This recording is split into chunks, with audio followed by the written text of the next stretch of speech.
Welcome back to a classic game room lap of awesome where I'm driving on Brand's hatch with an interesting car, the Lamborghini NOMAD Diablo GT-1 from 2000. A car that was originally in Gran Turismo 3, but wasn't, for licensing reasons.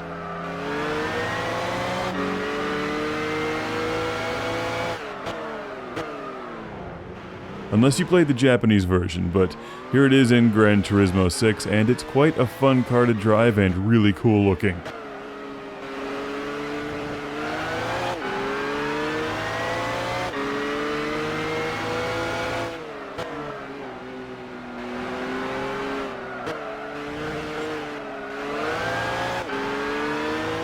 Which is why I'm going to do something slightly different for this video. I'm going to show half of it with the replay full screen or in the bigger screen, and then the other half with the driving in the big screen.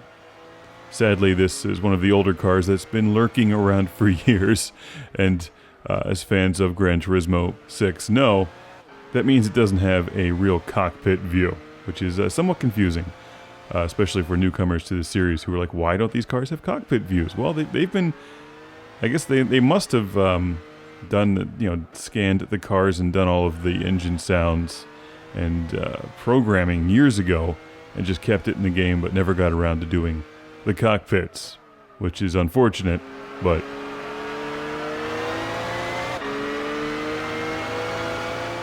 if you put the little speedometer up on screen and give me full screen, I can still play pretty well.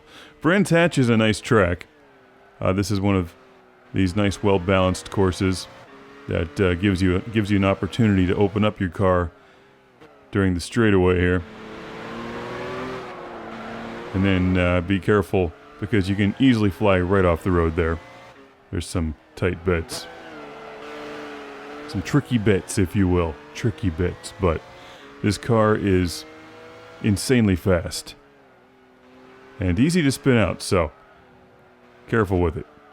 It does look really cool though, doesn't it? Looks great on screen. Love this thing. As I've said before, the Lamborghinis always look really nice, but they're usually too heavy to actually be of any use in the races. Except this thing is not. It's pretty light, since it is actually a race car. So you can do the research online.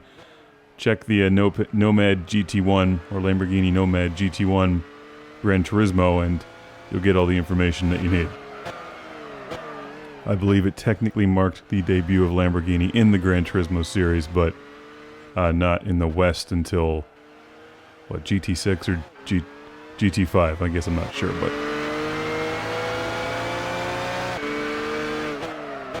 it's a shame it doesn't have a cockpit view.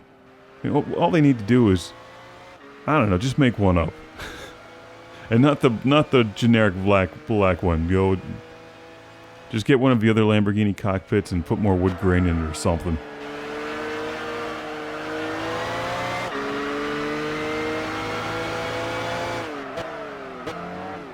Here's this big sweeping right-hand turn. Love that. That's fun.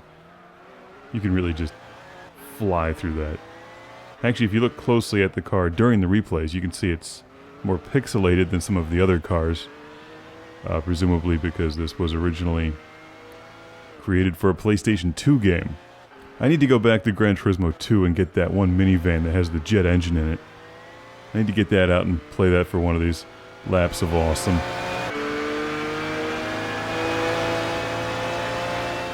Here we go. We'll switch to the driving screen now.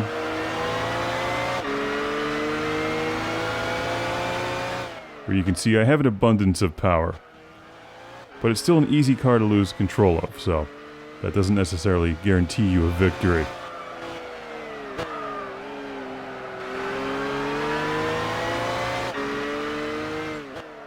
Watch the tricky left-hand turn. Very good, very good. Now we're going to give this guy the finger as we explode past him into this fairly easy right-hand turn there. You just want to make sure you brake beforehand, obviously. Unless you're driving the light cycle from Tron, but I don't think that's in this game. It should be, though. Here we go. This part's a little tricky. I mean, I'm pretty well pretty well in the lead here, so I'm not worried. I'm going to take it easy probably the rest of this lap.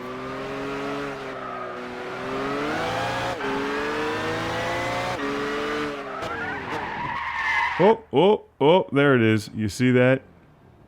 It's not my fault. They told me they fixed it.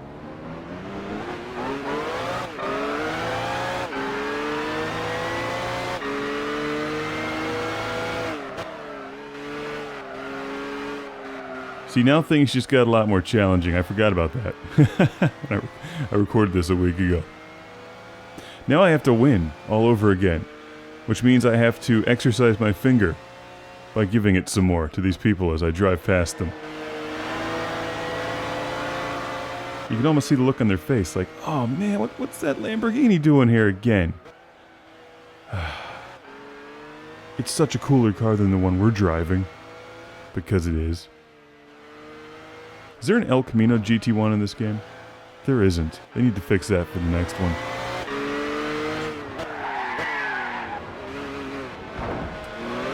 Somebody's starting to drive like they've had a few.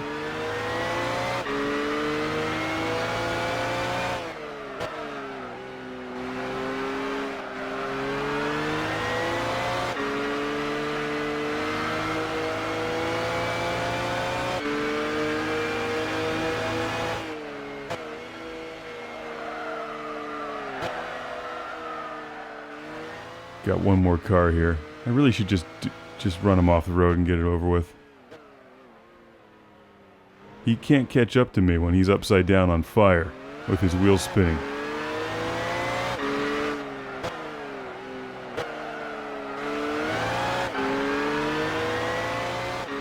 So that was exciting, wasn't it? A spin out. And I'm still in the lead. You know why? Because I'm driving the power of the Lamborghini Nomad. Which is, of course, named after the Sega Nomad.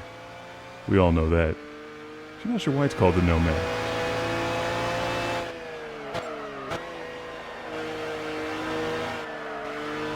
I guess Nomad is the team representing the Sega Nomad. For those of you who are listening who don't have a Sega Nomad, watch my review of the Sega Nomad, which will allow you to play such games as Truxton, Musha, Herzog Zwei, and The Revenge of Shinobi, as well as Super Monaco GP on the go. As illustrated here, or as advertised here on the side of this beautiful Lamborghini, which is going to win this race at Brands Hatch, using once again the Thrustmaster T300 RS, the Rseat Evo, and the God of War PlayStation 3. See you next time.